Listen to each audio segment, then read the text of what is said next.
कहानी का आरंभ एथन नामक एक लड़के से होता है जिसे समंदर से गहरा लगाव है। समुद्र के किनारे बसे अपने गांव में वह रोज शाम चट्टानों पर बैठकर लहरों को निहारता रहता है, मानो उसकी दुनिया समंदर के उस पार कहीं छिपी हो। एक दिन सूरज ढलते समय एथन कुछ असामान्य देखता है।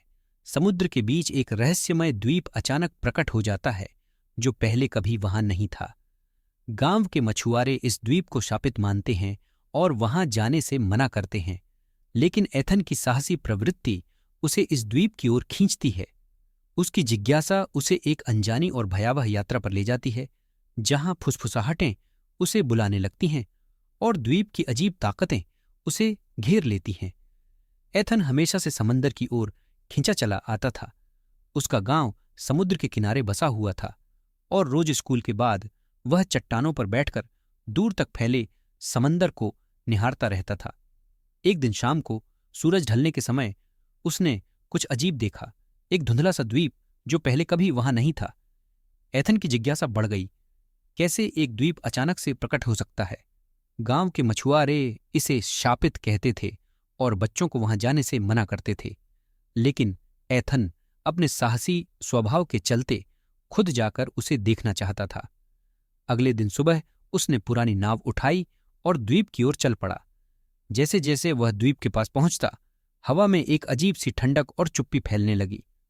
समंदर, जो आमतौर पर जीवन से भरा रहता था, अब एकदम शांत था। जब एथन द्वीप पर उतरा तो वहां चारों ओर घना कोहरा फैला हुआ था। पेड़ ऐसे लगे मानो उन्हें कोई अदृश्य शक्ति चला रही हो। चलते चलते उसे किसी की फुसफुसाहट सुनाई दी, लेकिन वहां कोई नहीं था।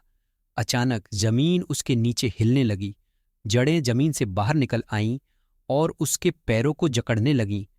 एथन ने भागने की कोशिश की, लेकिन द्वीप ने उसे जाने नहीं दिया।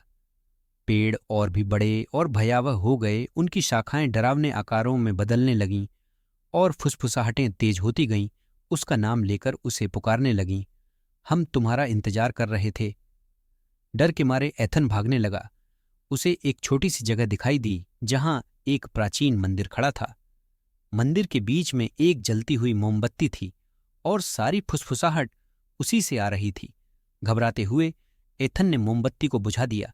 द्वीप कांप उठा और फिर अचानक सब कुछ शांत हो गया। कोहरा हट गया, जड़ें वापस जमीन में चली गईं। एथन ने अपनी नाव पर वापस जाकर भागने की कोशिश की, लेकिन जब उसने पीछे मुड़कर देखा तो द्वीप गायब हो चुका था।